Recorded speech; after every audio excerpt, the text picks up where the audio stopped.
Thank you, PJ. It is time for another edition of the Pair and a Spare podcast. We are presented, as always, by our great partners at Jack's Cafe. If you're checking us out on YouTube, we appreciate it. Tell a friend we're on YouTube every time we do a new episode. You can see the website right below Chip Scoggins, jackscafe.com, jaxcafe.com. I'm Justin Gaard from The Fan. We've got Ryan Burns from GopherIllustrated.com, and it's another flu game for Chip Scoggins, football across Minnesota. Covering the girls' state basketball tournament, covering Selection Sunday. Some guys aren't built for it, Chip, and apparently you're not. Too much. I'm blaming this one on my wife. She's in the other room, so she may come storming out here. But I think she brought something back from Mom's Weekend at the Suns fraternity. But, hey, I want to start this by giving a huge shout-out to Gaardsy.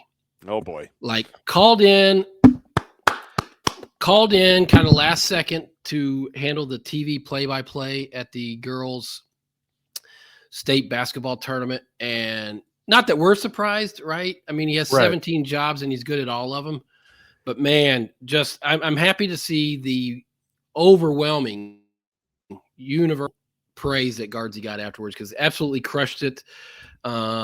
Just proved that he's a pro's pro again. And I'm proud of you, man. I'm happy for you, because I watched a lot of there in person, or specifically on the last day, 4 games right after the row, and just killed it, man. You did a phenomenal job, and I know a lot of people are proud and happy for you.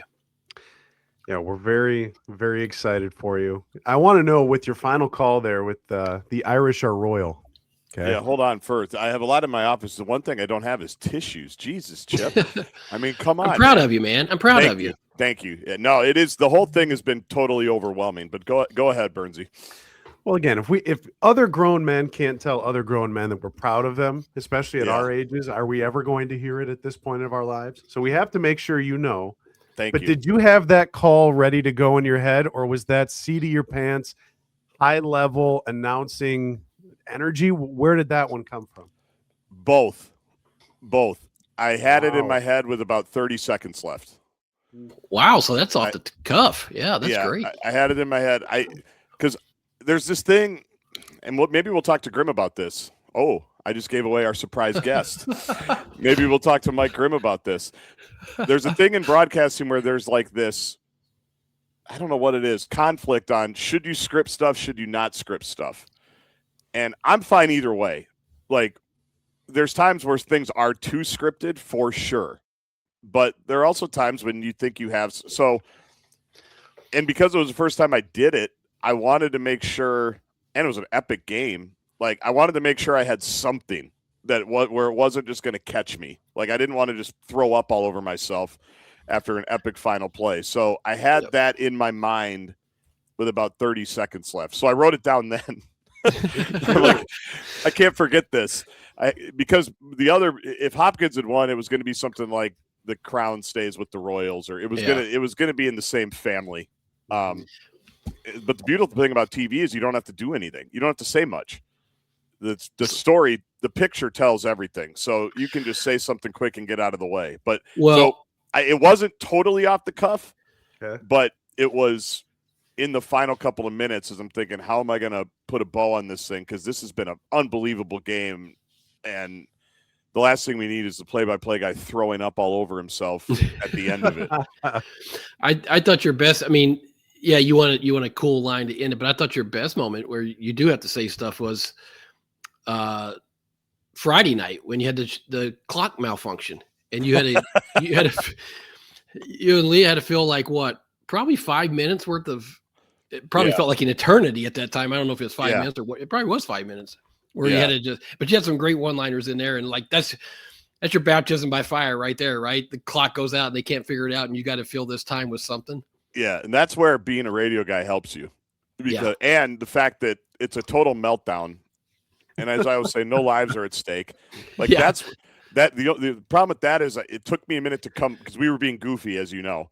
It took me a minute to come back to like, okay, I'm not on the Fan right now. I'm not on Parents Fair, because that's really what we were doing. It was a podcast. It was great though. That everybody was watching. Yeah. No, I appreciate it. I do. It was I mean, I've honestly been like emotional about the response, because it was so I didn't have my phone on at all really the whole day, because I I wanted to be prepared. I wanted to be focused. I didn't want to be distracted, and I didn't want to know how I was doing one way or the other, because I had this is not going well. Yeah, you're not going to get those. Yeah, who's this clown? What's going on, Gaardsy? You mispronounced this name, you screwed up this story, and we made plenty of mistakes, believe me. But so when I turned my phone on Saturday, it was like, people don't care, but obviously Chip, hearing from you, and hearing from guys like Dan, and there's people that are in girls basketball more than me, sending me nice. I've gotten messages from coaches that played in the tournament that day. Like, it's just, oh, that's awesome. It's totally overwhelming. And Leah B is the greatest. That's why it was so smooth, because she's like top 3 people of all time. Yeah. I appreciate it. I do. It was it was top 3 career highlight. I don't know if I'll ever do it again in my whole life. You're coming back. I think it's not up to me. It's not up to me. And it was up to you by how much you killed it. I think it is up to you. So I appreciate it, because what a blast. All right, any other great things you guys want to say about me before we get into a topic or two? Have you lost weight?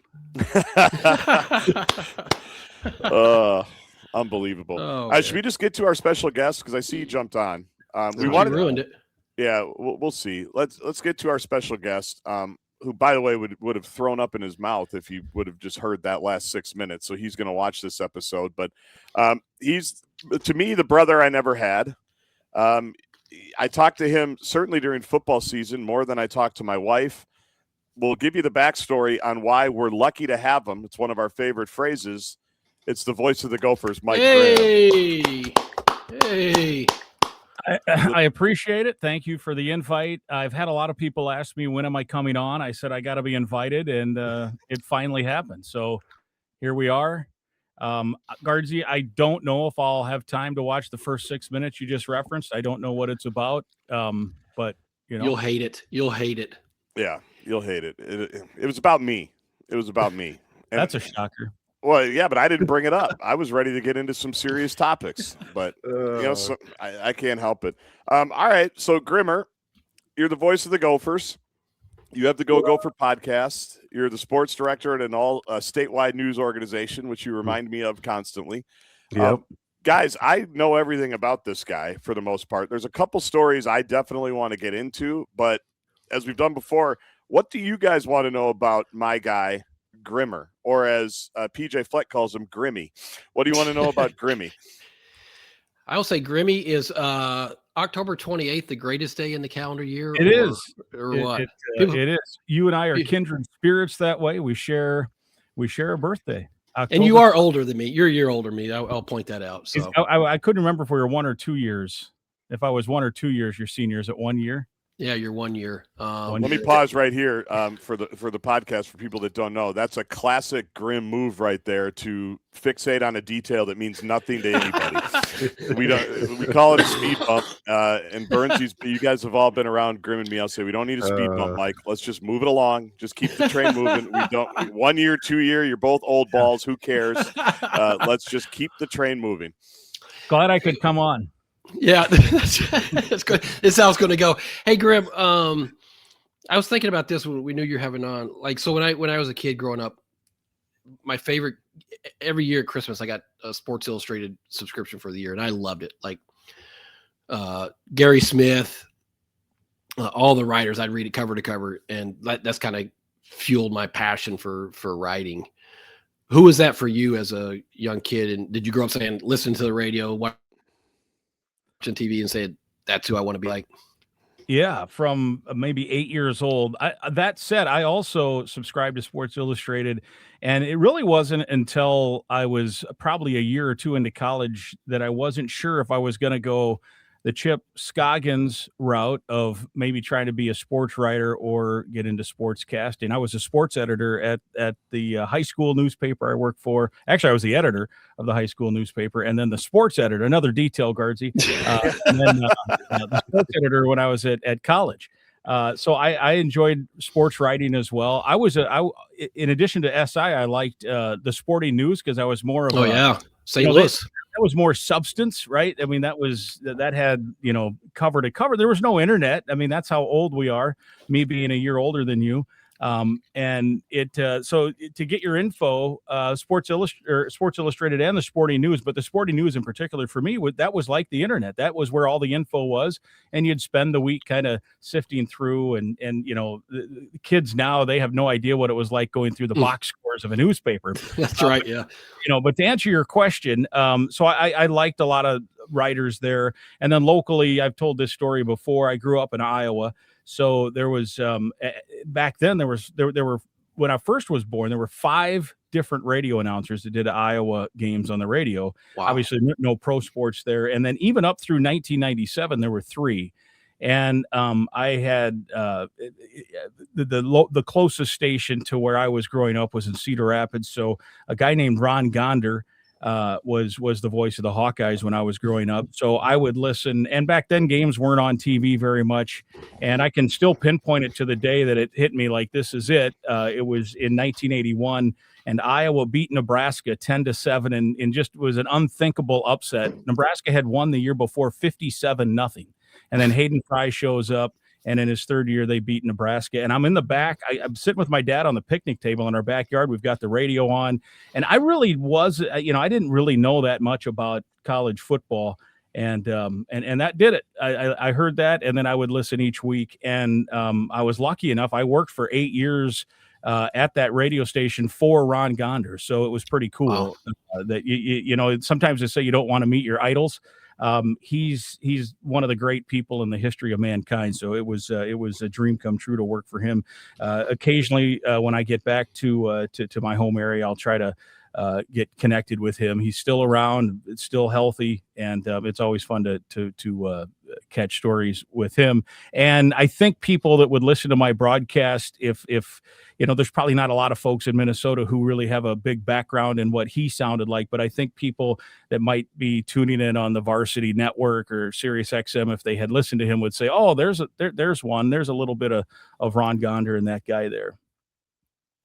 I'll take the low-hanging fruit of, I know the answer to this, Mr. Luther College, but how does a kid from Iowa end up calling Gopher games for the last 20 years? Yeah, good question. So I went to school. I went to college at Luther. Oh, is that right? Yeah, I got involved in the student radio station, and really kind of lucked into some things. I mean, I don't want to bore Gaardsy with all the details, but lucked into a few things. Did a lot of games. We did the Iowa Conference was the conference at that time, and they did men's, women's doubleheader. So you were getting 2 games, on Friday, 2 more games on Saturday. Then you multiply that by 3 years, because I started that as a sophomore. It's a lot of games, so there was good experience. And then you just fight your way into finding work. Right. My first job was in Cedar Rapids. Worked there for 8 years, got a nice break to get to KMOX in St. Louis, which, is one of the legendary stations in the country. And then from there, got the job here in Minnesota. My wife is from here. Her parents have been season ticket holders for Gopher basketball since, I want to say, the early 80s. So they've been around. They still come to games. And so our goal had always been, when we were in Iowa, it was like, you want to move up. I mean, that's, you want to move up to a bigger market. That's the thing. It seemed way more important then than it does now when you look back on it, but you got to get to a bigger market. And so we jumped to St. Louis, knowing that the jump then to Minneapolis would be a simpler jump, or a more likely jump. Obviously you have to still have things go your way, and you have to, find the right person that wants to hire you. But that was my path. Burnsy was Cedar Rapids for 8 years, St. Louis for 5. And then I can't believe the words about to come out of my mouth, 20 years now here in Minnesota. Hey, Grimm. Oh, I'm sorry. Go ahead, Gaard. Well, just follow up on that, because when you're working for KMOX, and you and I have joked about this, because I remember reading in the paper, it's another relic, in the paper, Gopher Sports hires Mike Grimm to call basketball games. He comes from KMOX, and I'm a radio nerd. To no surprise, I'm like, man, KMOX. I mean, that's 4 legendary America's sports voice, right? That's what you always say. Yeah. I mean, that's a legendary signal station. I mean, we're going to talk about some of the experiences you had there, but I'm thinking this dude must be just a pro's pro, like just a locked in, like this is a serious dude. And then I you met me. him. And I'm like, interesting. All right. But the question is, you weren't doing a lot of play-by-play in St. Louis. So take us through how you kind of became aware of the job and how you got to say, yeah, I'm coming here. And you were just doing basketball at the time. You were moving for just the basketball and football pre and post. But so what was that like to, you were doing, sports talk stuff basically and Cardinals pre and post game stuff in St. Louis to then say, yeah, but I have play-by-play experience too. I can do this. Yeah. So, I mean, again, we could do a whole podcast on just that angle of it, but I was doing a lot of high school games. What you just did, Gaardsy, and I unfortunately I was out of town. I didn't get to see the high school broadcast, but judging by my Twitter timeline, man, you hit a home run. So congrats on your work on TV last weekend. I'm going to have Chris Long send me the DVDs of that so I can watch. Watch those games back. I hope you have better things to do, but I fear you don't.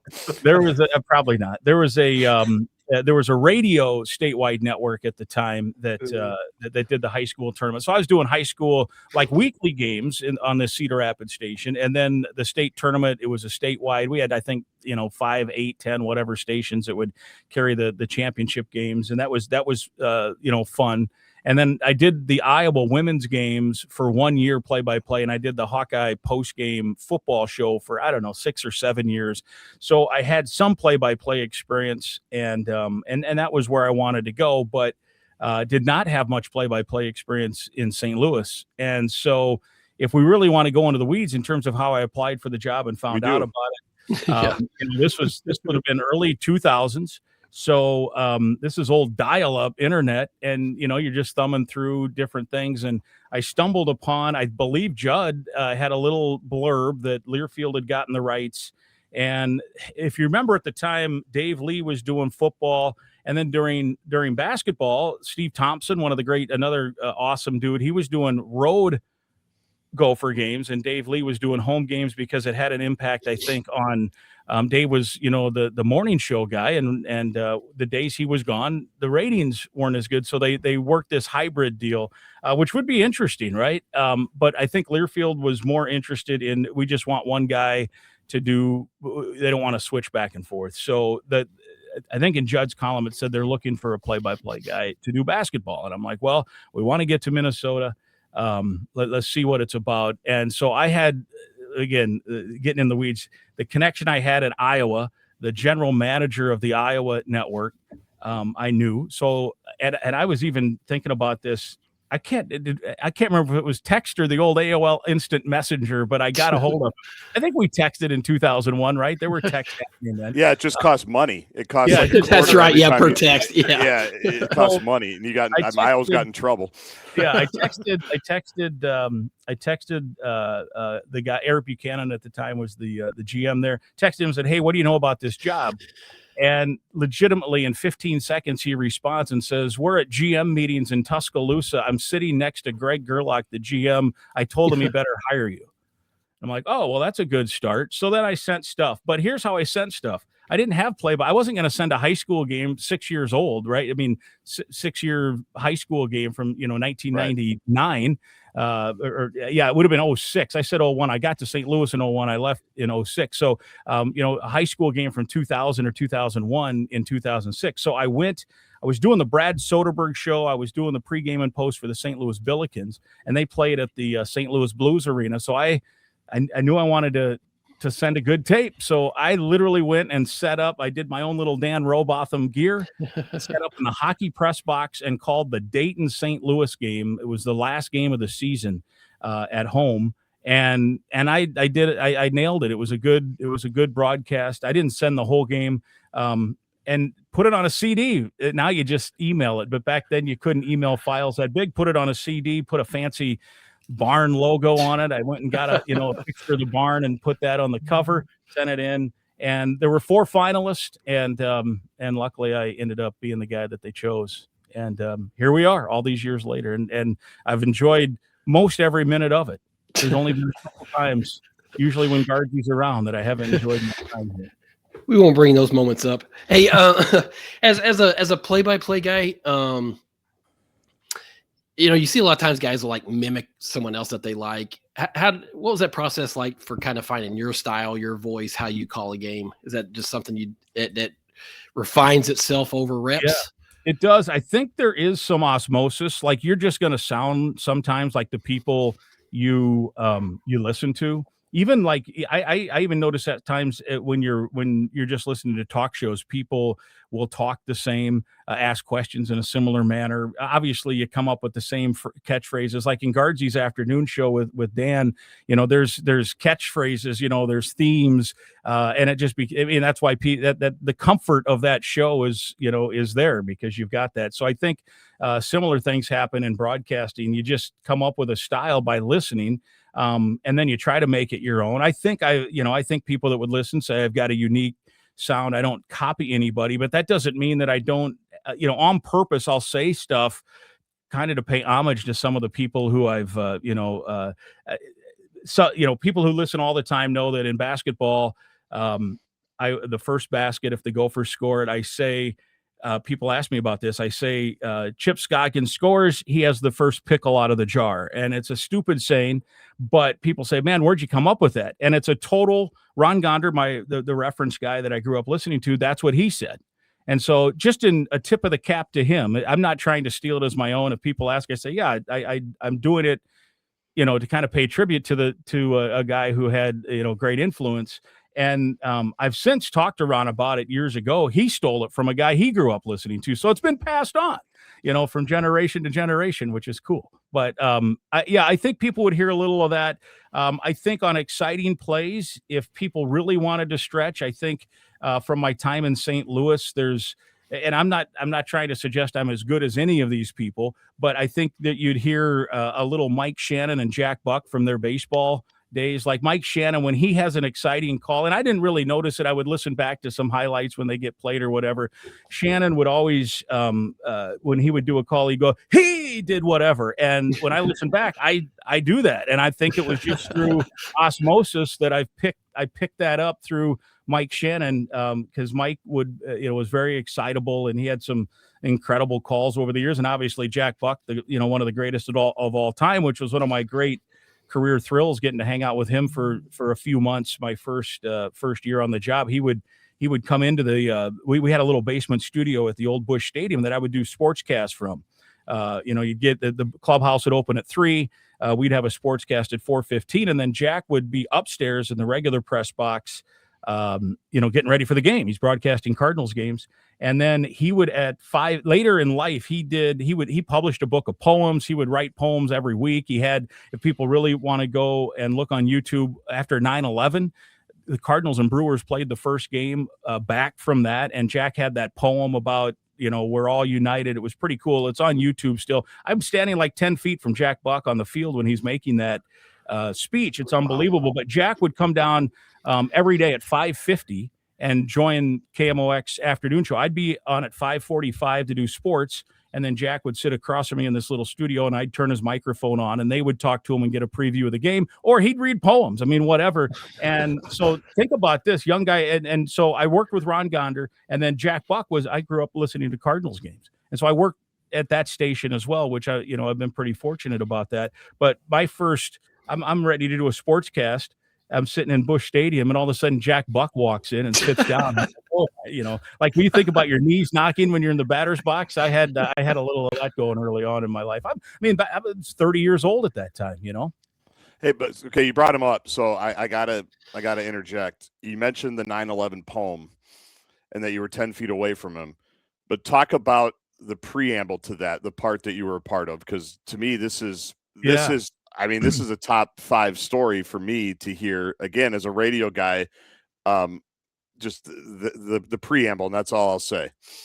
So I was hosting shows on KMOX from 6 to 8 every night. And then on Fridays, I'd have to stay late and record a couple of Saturday sportscasts that the Saturday morning guy would play. And so sometimes that meant you had to stay late for, after a Cardinals game got done or whatever. And so this is a Friday. I want to say it's a Friday night. I'm waiting late, and Jack Buck walks in. And again, the Cardinals were not playing. There was nothing really happening. It's after 9/11 for everybody. After 9/11, you got to remember, it was a horrible time. Yeah, and I think we had, Bob Costas worked at KMOX, and he lived in St. Louis at the time, so I think we had him on a couple of times, because if you're going to have a national a crisis like that and you're doing a sports talk show, you want somebody who has a good perspective. So I think we had Bob Costas on a couple of times that week. And anyway, Jack Buck walks in. I'm back in the studio, down the hallway, kind of a back studio like you guys, Gaardsy, have at iHeart, getting ready, back then it was carts still, these carts to play cuts, and I'm getting ready to record this cast that would play the next morning. And he usually did 2 or 3 versions. And Jack Buck walks in and he says, "Hey, can I, can you do me a favor?" And I'm like, "Sure, Mr. Buck. What do you need?" And he's like, he hands me a record album. And and one of our producers was there with us. And he hands a record album, and it's got I think it was America the Beautiful. And he's got the poem.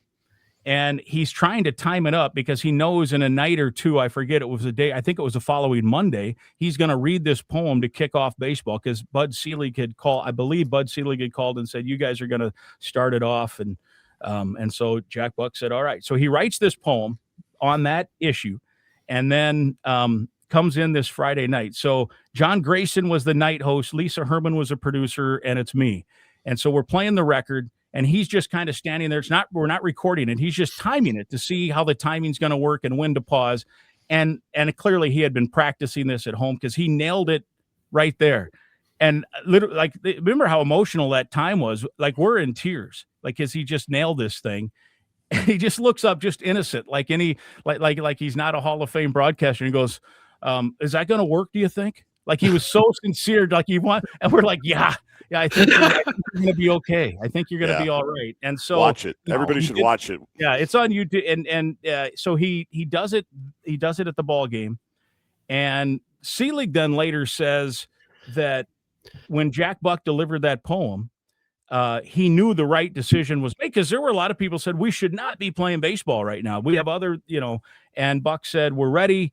The time is right." He reads the poem. And then Selig had later said, I believe, when we saw the response and Jack read that poem, it was great. And then there's a big park in St. Louis, and they had a big a vigil basically. And Jack read the poem again, I within a day or two of that. And I wonder if I have it.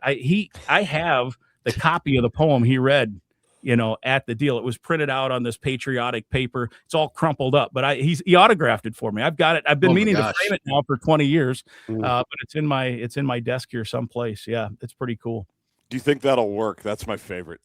Yeah. He goes, "What if you would have said no? What if Mike Grimm would have said, maybe tweak the line about, usually you have feedback. Usually you have feedback. When the drum roll hits, it was great. But it was so cute. I mean, he just was totally sincere. He wanted feedback, and yes, Jack, I think that'll work. That'll be all right. Yeah. Cheapers, creepers. Well, let me hit you with this. Being the radio guy, you get to be indoctrinated into these teams even more so than guys like Chip and I. So when you think back over the last 15, 20 years, what are some of your favorite teams that you've been able to be a part of, or even some of your favorite games that you've called now? Yeah, that is one of the cool things. You get to know guys, so it's easy to pull for them. You want good things to happen, coaches and players alike. And it's been fun too with other sports. You get, you have success, and you hope that the other sports are good too. Obviously the 2019 football team was probably tops on the list that season, that fall, where, you just went, what was it? 9 weeks of undefeated football. Every game got more important. And it was a good team. There was a point at which early in the year, if you remember, Burnsy and you guys, that team just snuck by Fresno, just snuck by South Dakota State, I want to say, and was at the third and 30 with Georgia Southern that eventually became a 4th and 12. And Tyler Johnson scores the game winner. So you're thinking, well, they're eking by these teams. What's going to happen? And then they just go on this tremendous run where they were winning by double digits most weeks in the Big Ten. And so that was, and the Penn State game kind of was the highlight of that season. So that was fun. Early on, we had the Blake Hoffarber play in the Big Ten tournament. That will always stand out. There's players you just kind of get attached to guys. There's certain guys with personalities that are good with you and just easy to pull for. And I will say this, the coaches that we've worked with, Gaardsy, I think you'd agree with this. The coaches that we've worked with over the course of the time have had way more hits than misses on quality people. And when you're going to assemble a group of a team, there's always going to be misses where, oh, that guy didn't fit, or that guy, might not be, he has a few things to learn. But man, these guys bring in good people, and so it's been fun that way. And you get to know them, you get to see them, you get to talk to them. It's kind of fun when you walk in and, they're like, hey, Grimmer, or, give you the fifth bump or what have you. And the coaches have all been good. We've been pretty lucky. All coaches are crazy. So we all have our moments, just like radio guys or newspaper guys or whatever. But we've been pretty lucky that way. I can't complain about any coach I've worked with here. Grimmer, is covering football or basketball, either one of those, more challenging for you?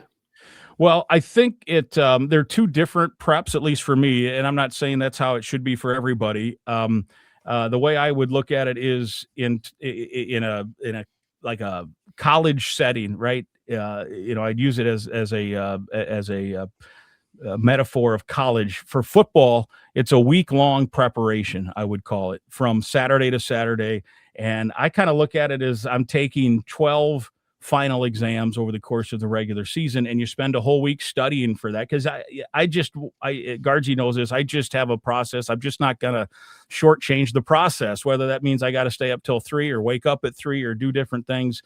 I just refuse not to do that. And at the end of the week, almost every night I'm driving home from the game and I'm like, well, that was a lot of wasted time. I used about 9% of what I prepared for. But that's just the way you do it, because there's stuff that pops up in a game that you can get relevant info that if you hadn't put that work in, you wouldn't have had that info. And, maybe 1% of the audience even appreciates it, but that I have to go about it the way I go about it. I'm quirky that way. And I think anyone who's good at whatever they do, they have their process that they think works. So just as an example, so my week of football, the game Saturday, because of my Minnesota News Network duties, a statewide radio network that covers all the sports, I'm at Vikings games as well. So in the fall, there, frankly, and this isn't like, I'm not, oh my gosh, I've got it terrible. There aren't a lot of days off. You guys too, right, Chip? I mean, Gaardsy, there aren't a lot of days off.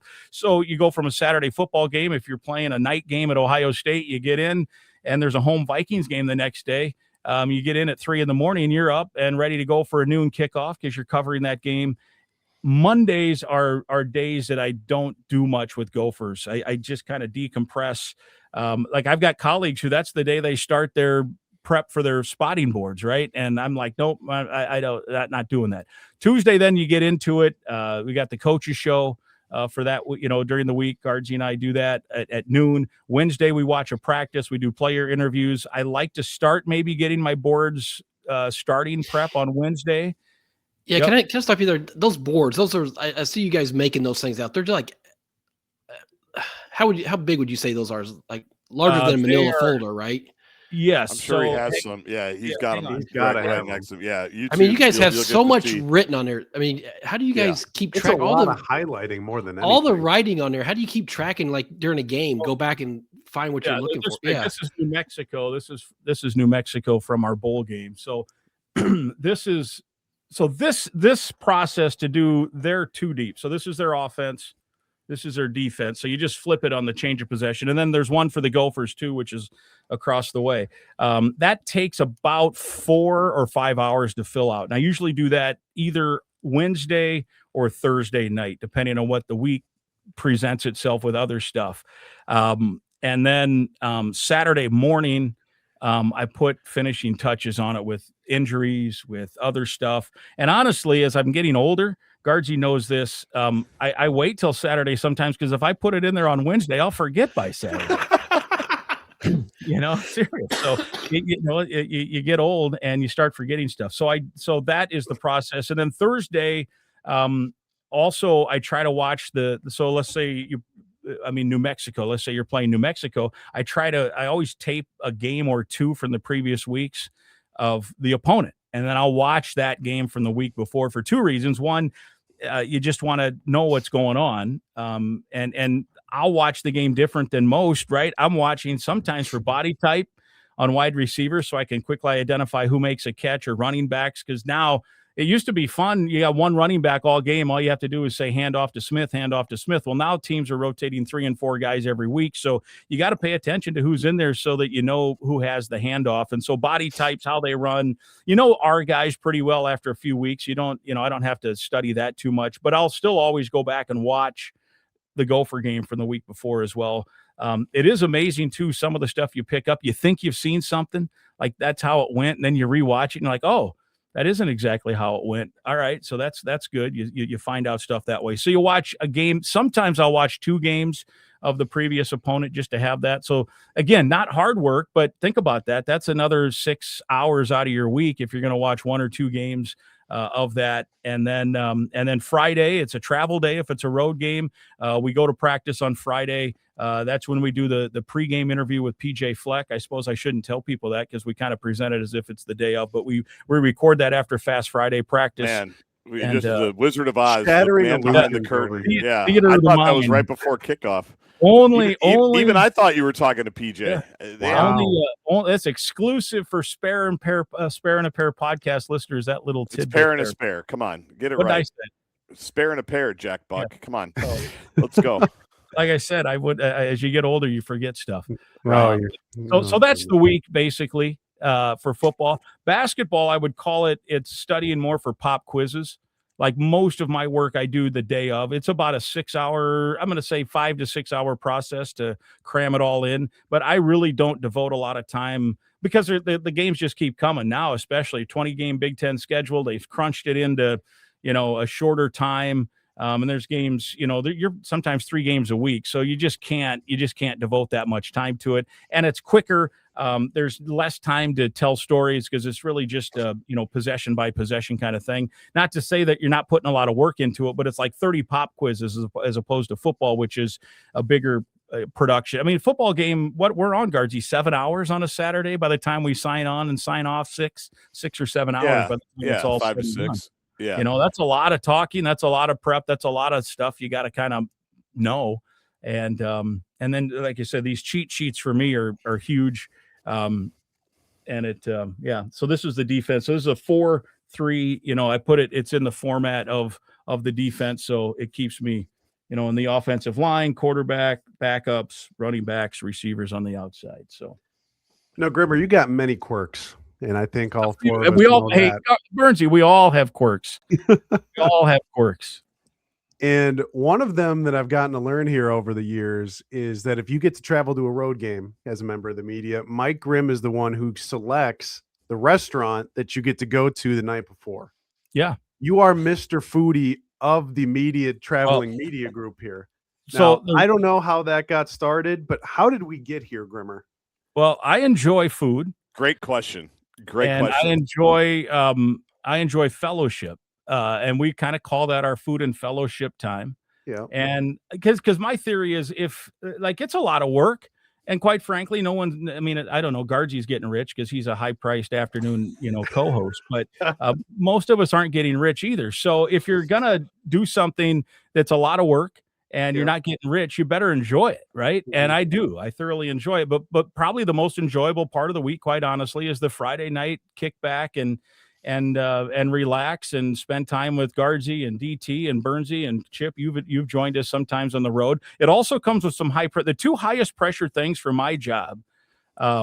Because, like coaches have to worry about calling plays, players have to worry about performing. Radio guy, as long as you aren't, swearing or accidentally dropping F-bombs or doing something like that, there isn't a lot of pressure. You're just calling what you see. And if you've prepared, I'm always at ease because I get excited, but not nervous because I feel prepared and it's not, no one's gonna, if I mess up, you can't talk 7 hours and not at some point screw up. So I've lived with mistakes, fine. So the two highest pressure things I've got during the week is trying to nail the dinner plans, because you're trying to please a lot of people. And I've heard about it when things haven't gone great.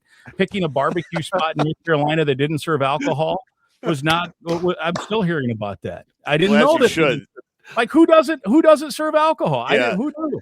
That really wasn't your fault. We're not mad at you.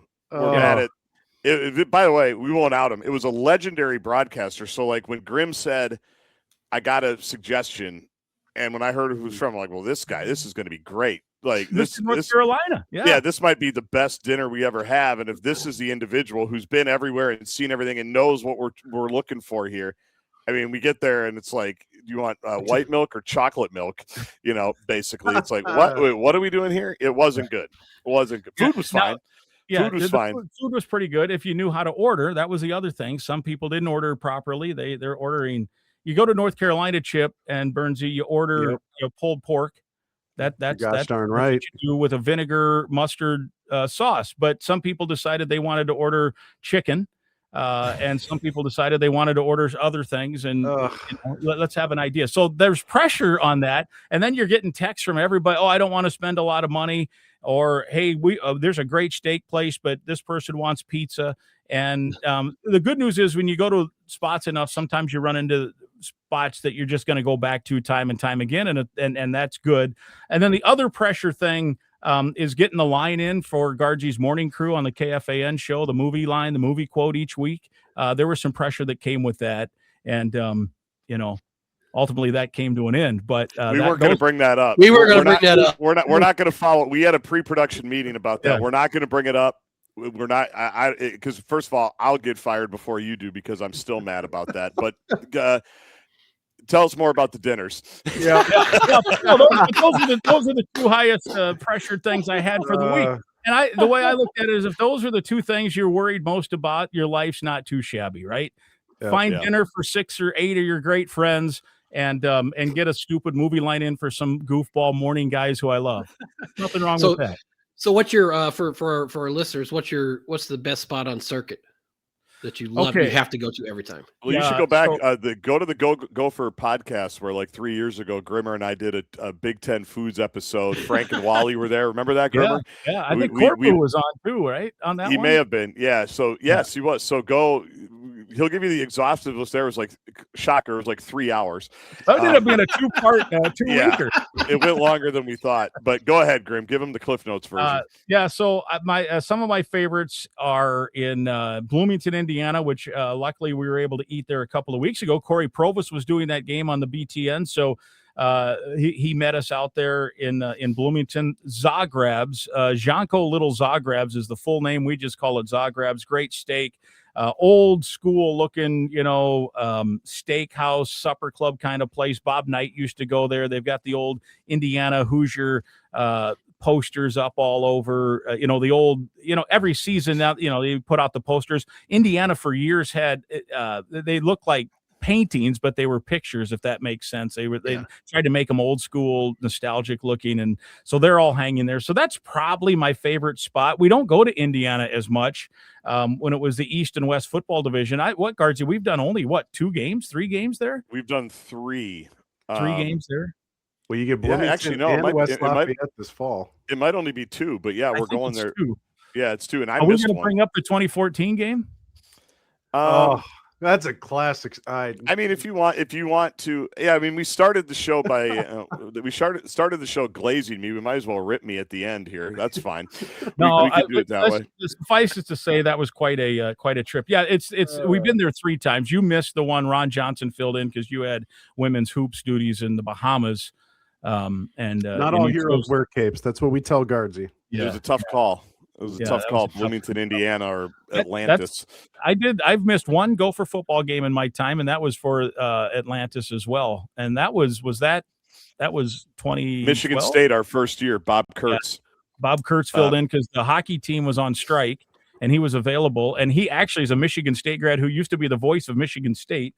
And so the Spartans were in town, and the Gophers weren't going. I think there was no bowl situation, and Tubby's team was rolling.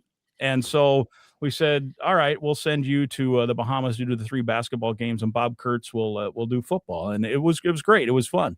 It was fun. It was a freezing cold day. It was just it was like 9 horrifying day. And I was swimming with the dolphins with my kids. Yeah, it's great. Exactly. But other places. So when we go to Chicago Big Ten Football Media Day, we've been to a few different places. I like the Erie Cafe, Gibson's, obviously. Yeah. Daryl stole a piece of carrot cake from a neighboring table one year when we got there, which was incredible. They serve like this $40 cake. It's one piece, but it's huge. And Daryl looked over, and this group of people next to us had half the cake left. And he just made reference to it. I think I have the story right, Gaardsy. He said, "Oh, man, that looks good." And the guy says, "Oh, do you want it?" And I'm sure, people say that, and I'm sure everyone's thinking he's going to say no. And Daryl's like, yeah, I'll take it. He grabs the carrot cake, brings it to the table, and before we have any food at all, we're eating carrot cake from the next door table that was about half gone. And I'm telling you, those people driving home were like, I can't believe that guy took that cake. Yeah. I think, is that story about right? It's about right. Yeah. Yes. He definitely, they shouldn't have offered it for sure. They should have just, we're taking it home. I wouldn't have offered it. But I mean, if you're going to Gibson's, like we were there for a special occasion, those guys probably live there. They're probably rich. They probably go there all the time. Whenever I go to a nice restaurant, I can't believe the amount of food that rich people just leave on the table. Yeah. Like they'll just leave they'll leave like 4 ounces of this steak as the waiters take it away. Like, where are we going with that? Like, can we bring that back over? Is that right, Minnetonka? Yeah. Hey, there's Mr. Edina. Well, no, but hold on. People say, whenever I say I live in Minnetonka, they go, "Do you live on the lake?" I go, "Nope. That's not the Minnetonka I live in." And they ask me when I live by Barrero, because I do. I live by Dan Barrero. I live 2 miles and $2 million away. That's my neighborhood. Follow me for more jokes like that. I've got another one for Grimmer here. Yeah, go ahead. I have a couple stories I want to get into, but go ahead. Go ahead, Burnsy. So this one's going to catch the other two off guard, Grimmer. But one of my favorites just from this past season was, I believe it was the week before Thanksgiving. And you and I are sitting there, I think, on a Wednesday press conference, and it involves you in between players and coaches watching YouTubes of doing this. So, Mike Grimm, tell me about your spatchcocking. Well, we so at Thanksgiving time, we were going to do a turkey on the Traeger. And Spencer Tollickson, my former partner on the basketball broadcast and former Gopher, he also has a smoker, and he had talked about spatchcocking. And so I was trying to figure out that week how to spatchcock. And so, which is in essence removing the backbone from the bird, and then you lay it out flat so it's a more thorough cook, or a more even cook. It gets done. Because the problem apparently with when you slow cook a turkey or smoke a turkey or whatever is if you leave it whole, it can be done and it's good, but some of it on the outside is going to get too done, and some on the inside may not have the same flavor. Where if you spatchcock it, you can lay it out and it's a more even cook. So yeah, there was a week or two there where I was watching, and I did nearly cut my finger off spatchcocking that turkey. It turned out really nice though.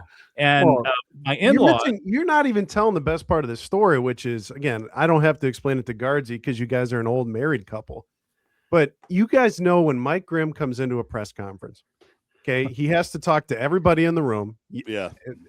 Everybody gets a different story. The camera guys in the back. I mean, he went to each one of us and said, "Have you ever tried spatchcocking?" And we're all looking at him like he's speaking. I'm gathering facts, Burnsy. Well, I forget which one of us was like, "Yeah, I've done that. You should look at this guy on YouTube." And I cannot stress to you how loud the YouTube was playing as Darius Taylor is walking in, or whether it's Greg Harbaugh, and then he'd click pause. Then the moment those guys were done, he'd go right back at it, give commentary on the YouTube. Yeah. And then I know I texted you, I think the day of Thanksgiving, and asked. And somehow you actually did it and pulled it off, Mr. Food. Man, it was a beautiful golden brown bird. My in-laws were at the basketball game, because the game was out in California. And when we sent them pictures, they were so jealous. We had to spatchcock chickens the next week just to try it again. Yeah, it was great. But by that time, we bought the shears. I had to just cut it, and man, it was tricky. touch and go. Yeah, touch and go there for a minute. But part of Burnsy why I'm playing the thing loud, because some people said they also had never spatchcocked. So I'm just trying to be a giver. I want people all to learn how to spatchcock. Burnsy, I can tell you're very the relationship Grimm and I have intrigues you greatly. I feel like you've had some front row. I feel like Big Ten Media Day in Indy. Remember when we all had that like fraternity room? Grimm's also in charge of like rooms on the road if we need to get our own. Yeah. So that's always a thing. You remember San Diego way back when, where it was you, me, and Grimmer, and was it Gerlach? I always get this wrong at like 3 a.m. at the Holiday Bowl. Pancake House. Yeah. Oh, wasn't that Orlando? I thought that was the Citrus Bowl. It was Matt Sherman. It was Matt Sherman, whose kids just played in the state tournament. Yeah, I don't remember that so much. But Burnsy's talking about that was Orlando. Burnsy's talking about a late night pancake run after the game. Maybe it was San Diego. It could have been. Either way. I can't remember.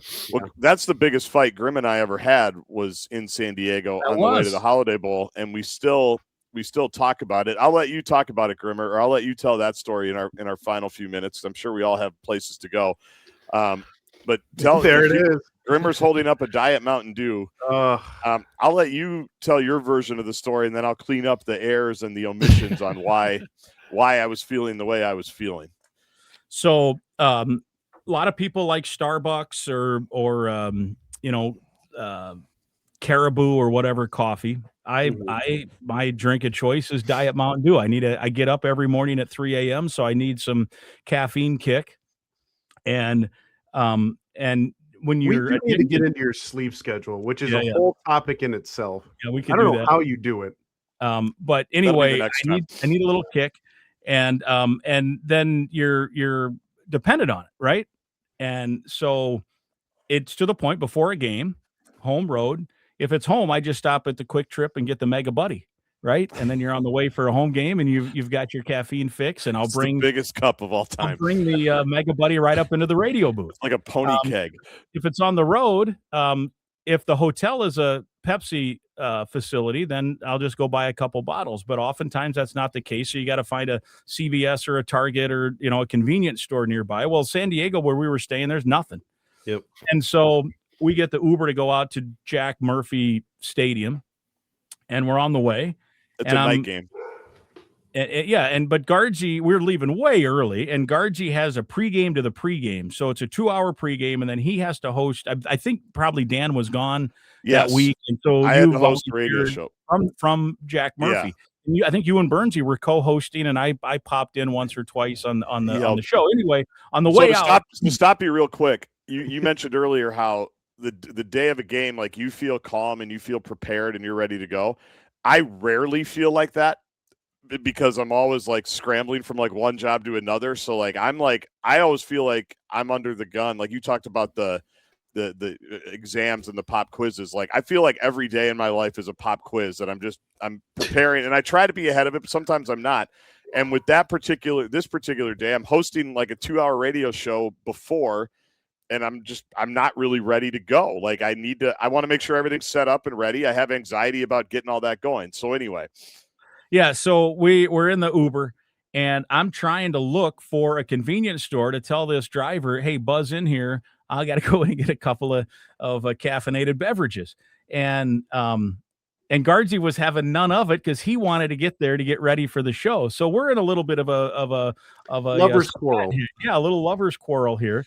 Because we always leave at the same time. We always leave. We're pretty regimented on when we're going to get there and why we had to go like into the mountains somewhere. We were staying downtown San Diego. So, and we don't know how long it's going to take. There's a lot of uncertainty. Traffic, we don't know. But I felt we left early enough that we were easily going to do this. And I always in my head factor this in. So we communicated beforehand. So I know that's what we learned. And so we're in the Uber. We get to the stadium. We're so early, Chip, that there's not even guys at the security gate. There's padlocks everywhere. We had to climb a fence of barbed wire to get into this.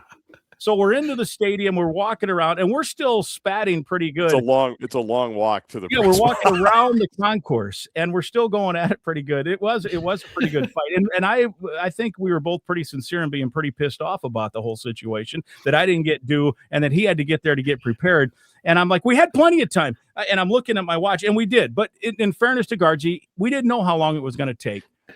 As it turned out, we had plenty of time to stop. We just did. And so I'm like, not sure about that. You did, and you're like, well, you should have built in time. I said, we did build in time. No, we didn't. And we're going back and forth. And so finally, I just stopped dead in our tracks. We stopped, and we're walking on this concrete concourse, and I just stopped, and I just look at him. I said, from now on, every blanking road trip, we're going to the stadium, build it in. And so, honestly, almost there's not a road trip that hasn't happened since that we haven't at some point uttered "build it in." We still say "build it in." It's become a lexicon of the Gaardsy and Grimm relationship. Build it in, but we almost that almost ended in divorce that day. Yeah, that was a good fight. That was good. Well, the best part about that is the fight kind of keeps going on, but it's not between you and me. It's between Paul Lilly was with us, my buddy. He was. Yeah. And who you guys all know.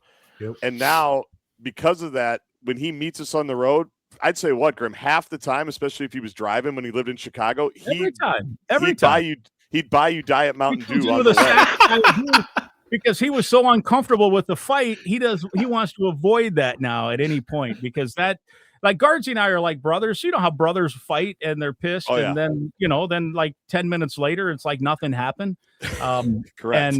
But people who aren't aware of kind of how we operate, it can be uncomfortable. Remember Tibbs that one time he had to leave the restaurant at Illinois. Remember? Yeah, well, that was a whole different story. We weren't fighting with each other that day. No, there was a group of fighting there. But, we weren't fighting with each other. Yeah, even who we were fighting with that day is also kind of brotherly with us, where we just get in these little spats, and it's all is forgiven. But yeah, Lilly was so scarred by that fight that he now stops at some point, and he just walks in before we can give out hugs. He's handing over bags of Diet Mountain Dew.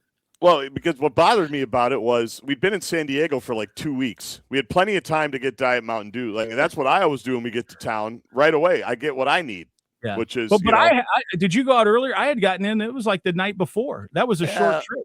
Yeah, you had plenty of time to get your own Diet Mountain Dew before there was nothing around there. Before in downtown San Diego, they didn't have They didn't have a Diet Mountain Dew in all of downtown San Diego. The Gaslamp District. Yeah. The Gaslamp District. You think I just would have not?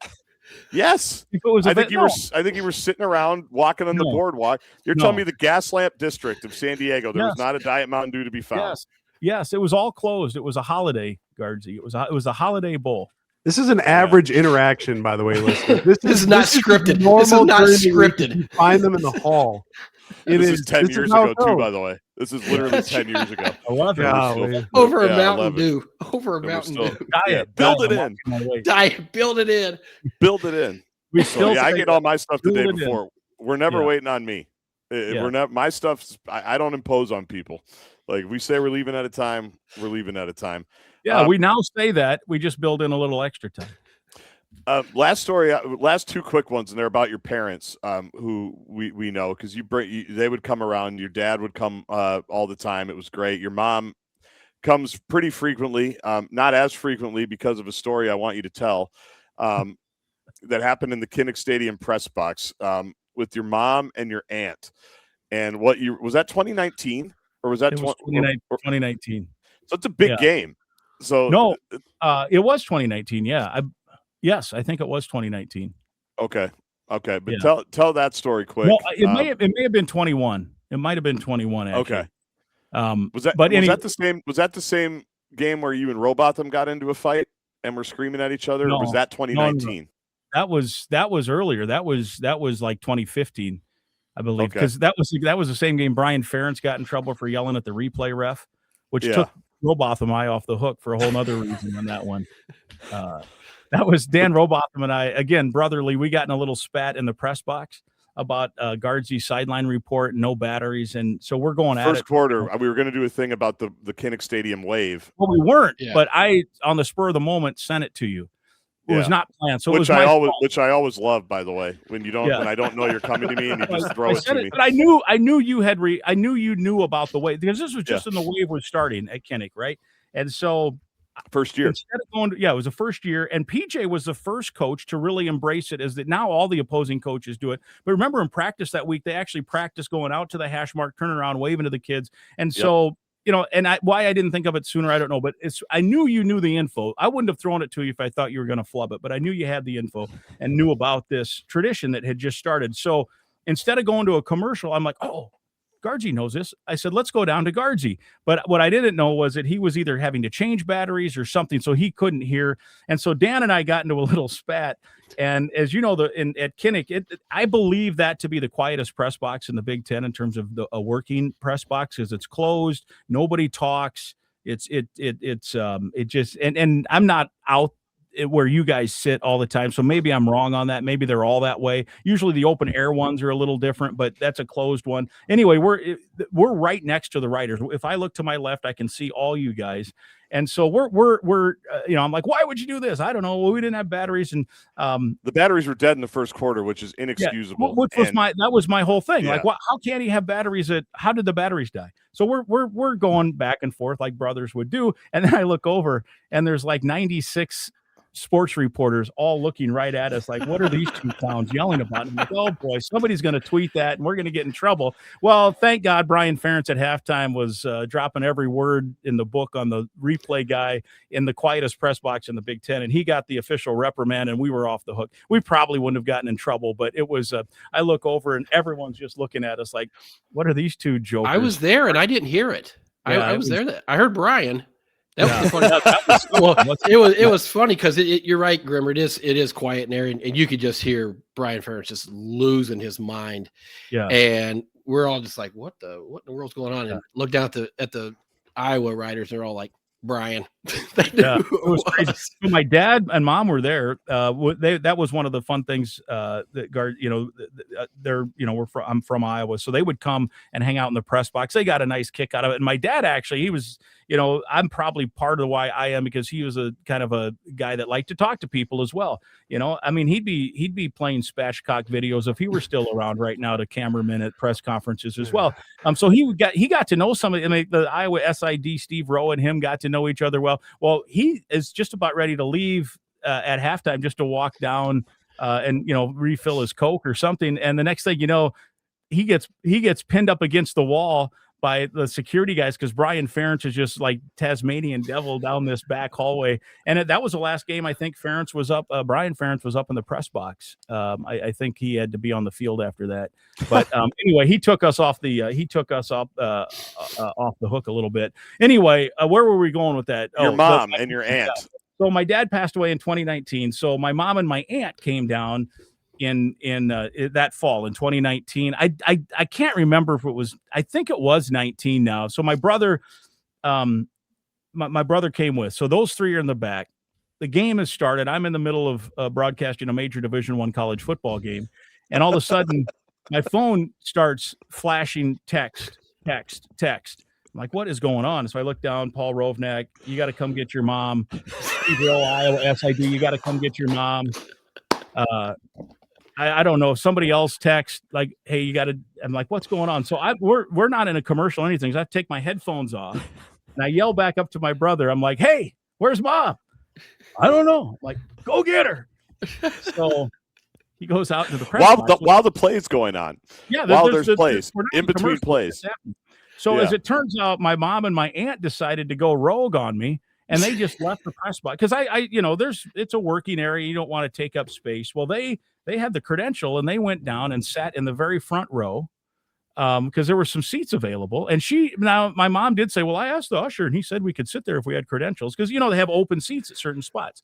But my mom and aunt they don't understand the rules of a working press box. So they're just blabbering away. Why are they punting? I don't know why they're punting. Well, this is stupid. And they're right in front of a bunch of like the communications guys. And like, oh, this, and they're talking loud and they're, they could have their own reality TV show. These two women. I just spent time with them this weekend and I'd laugh every time they have a conversation. So they come back in. I scolded them a little bit. said, I had told you I had to stay back here because we weren't bothering anybody. I'm like, I know, but you can't talk loud. You got to understand how these reporters are. They want quiet in there. So 2 years, so every other year we're there. So 2 years later, so if it was 2019, it'd have been 21. If it's 21, it's 23, whatever. And so I'm like, man, I think I better invite him again. So I asked my mom, and she's like, yeah, I think I'd like to do that again. I asked my aunt. My Aunt Joanne says, I don't think I want to. I didn't appreciate the way they treated us. I'm like, okay, I'm off the hook. I don't have to bring them. So they did not come the last time, but it was great. If you're ever wondering what's going on during a game in a booth, it could be the play-by-play guy has got to find his 85-year-old mom who's wondering why Iowa's punting. Yeah. That just I wish I cracks could me see up. his phone. Come get your mom. Yeah. Get your mom. But apparently they were discussing a decision that Iowa had made about punting, and they were not thrilled with the decision. And they know sports. They're good. I mean, that's part of why I was a sports fan too. They're good sports fans, and they do know. And you can't, some people, it's somewhat of a bit, but people will talk about, if I, get on a ref during a broadcast, which is rare, but once maybe once a season. Somewhere in there. That comes from my mom, Mrs. Grimm, watching the game. There were times when I was younger that my dad would leave the room because my mom would be yelling about the refs. And then live DVR came in and she could rewind and rewatch plays. Oh man. Oh my gosh. That is where it comes from. Yeah. I never knew that. Yeah. There you go. All right. Last one for me. And then you guys can ask anything you want. Why do we, and you don't have to name the play-by-play person that was being discussed here, but why is my phrase to you forever and will always be, we're lucky to have you? All right. So back to my dad and my mom there, I believe. So I think they went, I can't remember. They were driving back from Des Moines for something. And we didn't go to Des Moines much. I think maybe a state tournament game or something. And the Gophers are playing a team. And back then only the home broadcast was on Sirius XM. So in the middle of Iowa, you're just if you're gonna get a Big Ten game that's not Iowa, you're gonna get it on Sirius XM. This is pre-apps and anything like that.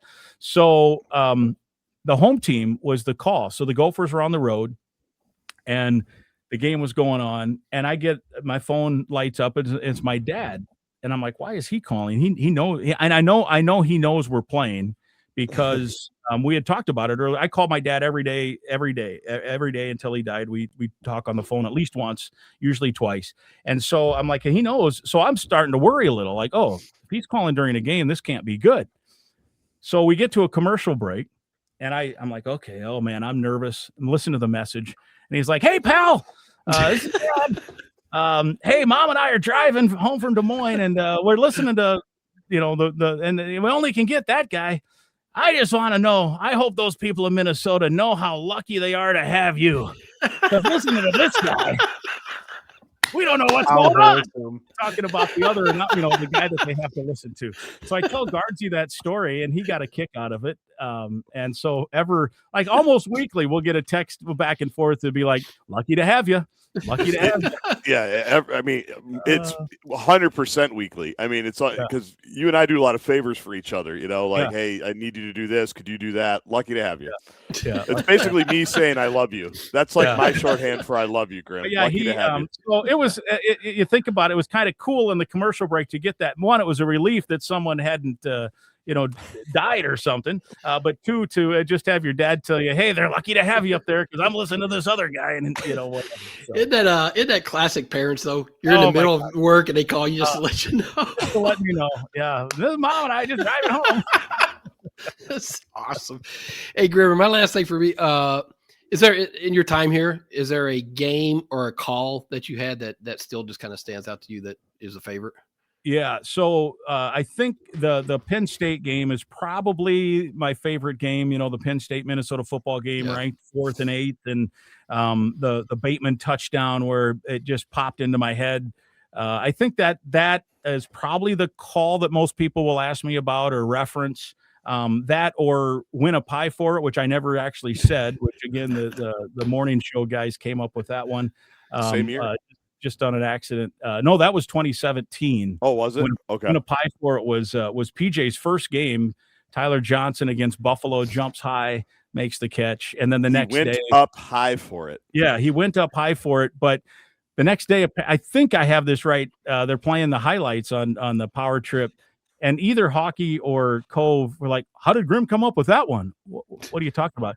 Win a pie for it? Like Johnson wins a pie? Like that's not what he said." But so that became a folk thing over the years. Was it Oregon State the next week? Didn't they have a pie in the press box for you? Yeah, they left the pie in the press box. It was the next Oregon week. Yeah, State guys. PJ's first year. Yeah, that was really funny. That was a great touch by them. They brought a pie into the press box. That was hilarious. Somehow word spread through the Learfield food chain that had happened. So I'm one of the few announcers in the country that one of his most quoted lines is something he never actually ever said on the air, right? I didn't say win a pie for it. I said went up high for it. But anyway, that's great. But the place has gone nuclear. That was not a plan. I don't do the only thing I script is the open every week for football and basketball. I write an open out because I want to have the fact. Here's the team's records. Here's what they did last week. Here's a couple of storylines. Here's Al Nolan's keys to the game or Daryl Thompson's keys to the game, and let's set the stage. And Gaardsy's got the rest of the pregame show while I'm going to go eat in the club room. Which is not scripted in any way, shape, or form. Just FYI. Outside of that, really nothing scripted. I'll write the movie line down that I have to get in for the morning show. But otherwise, the cheat sheets are what we go with, and that just popped into my head. And I honestly, when I said it, I wasn't sure. You just don't know how it's going to be received. But one, the emotion of the game. It was a great game. Yeah. You win. You could say just about anything, and people will like it if you're winning like that. But people, I think, have liked that. And the place was going. It just popped into my head. I just tried to describe what I see, and that is what was happening. It was absolutely bonkers to score on that opening play like that, and you're like, is this really happening? This is crazy, and what a game. So that the other one that I think is sneaky favorite for me is the first win against Wisconsin in 2018 for two reasons. One, you just don't realize what that axe means until you don't have it for 15 years.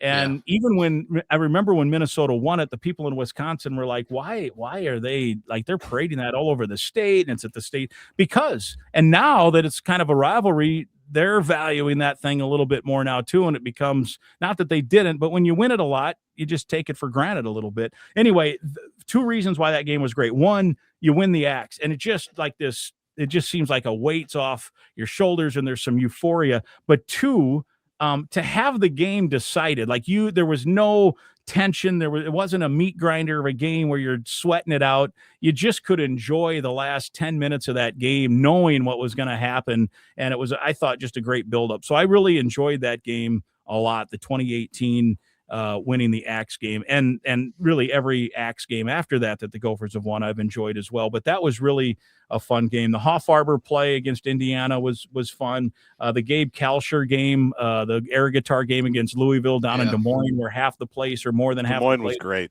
Des Moines was great.